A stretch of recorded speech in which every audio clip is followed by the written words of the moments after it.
For a variety of reasons, however, our women actors weren't getting the job done. And gradually, one actor at a time, we created a Baywatch red bloodbath.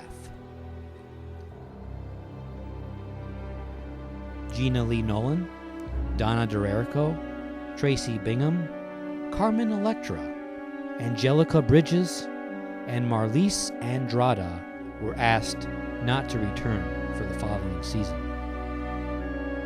Gina Lee Nolan was probably the biggest name to retire the red one-piece suit. Gina's character had recently married David Hasselhoff's character, which made her departure from the show a challenge for our writers. It seems that Gina never really conquered her fear of the camera. Her distress was simply too much, an unwieldy tension perhaps exasperated by the fact that her husband was also her manager. Always a bad idea. I hope she finds a way to get back into the business. Because when everything's right, Gina's a very good actress. Donna D'Errico was another lead actor we decided to let go. Donna had been hired for Baywatch Nights, then brought into Baywatch. Following the lead of Pamela Anderson, Donna married a rock star while on Baywatch. In her case, Nikki Sixx, a bandmate of Tommy Lee's from Motley Crue. Somewhere along the line, Donna became very unhappy. Also, she had been behaving disrespectfully to our wardrobe people, our hair people, and our makeup people. Interestingly, Donna's distress coincided with her losing weight. Too much weight. I have no idea if the two events were related, but I'd be surprised if they weren't. Actually, we were going to cut Donna loose a year earlier, after the 1996 to 97 season. I'd even called Donna into my office along with her agent, Dennis Brody, a longtime associate of mine who worked formerly with Ray Manzella, who had represented Pamela Anderson. I told Donna straight up, "We're dropping you from the show." Donna was shocked. When she asked why, I said, "You're never happy with your wardrobe, your hair, and you're making everyone around you miserable." She asked for another chance, and after a long discussion, we decided to give it another try. We also decided to reduce her guarantee, the number of episodes in which she would appear, for the following season, and that of course meant a significant cut in pay. I told her, forget about your makeup, forget about your hair, instead work on the craft of acting. Get an acting coach, go to classes, work hard. The next season, Donna could have played it one or two ways. She could have grabbed the chance by the balls and run with it. Or she could have just given up and just gone through the motions. Which unfortunately is exactly what she did. We also fired Tracy Bingham. Her main problem, to put it bluntly, was that she simply could not act. Slow, water's pretty cold today. What's going on? Well, if you don't mind, I'm thinking about having John watch your water. We need to talk. Is there something wrong? No, nothing's wrong. It's just that something's come up. I'm well aware that we're talking Baywatch, not Macbeth, but still, she was so bad it was embarrassing. Mitch, I was adopted at birth. I never knew my real mother or father. I never saw them. I never heard from them. As far as I was concerned, they didn't exist.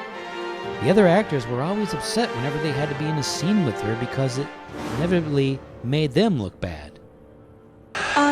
Why didn't I get a tower assignment this morning? Oh, sorry. We overscheduled. Besides, forecast calls for the Marine layer to be here all afternoon. So, why don't you take the day off?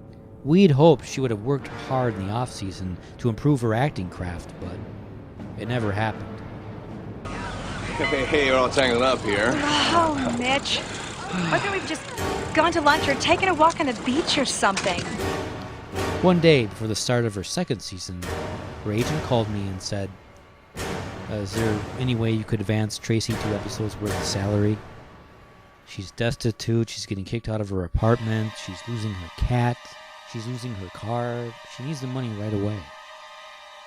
I said, no problem. We sent her the money.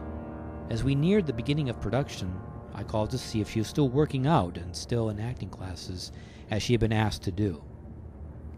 Tracy said she had been able to do anything because she had been ill. We didn't hear from Tracy again for several weeks.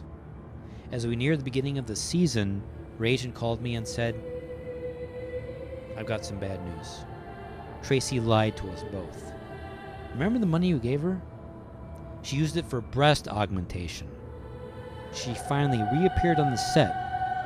One look told me she'd gone from having a beautiful, all-natural body to getting a very major upgrade.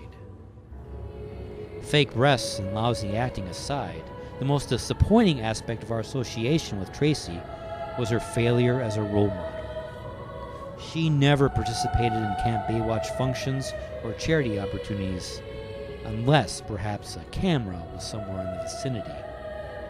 This failure on her part disappointed me. She could have done so much good.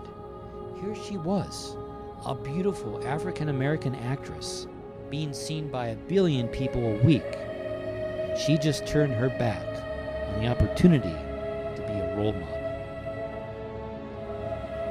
Carmen Electra was the third actor to go. Looking back, I have to admit that her presence on the show was a mistake from the very beginning. She was one of the few actors who actually had some degree of notoriety before getting to Baywatch.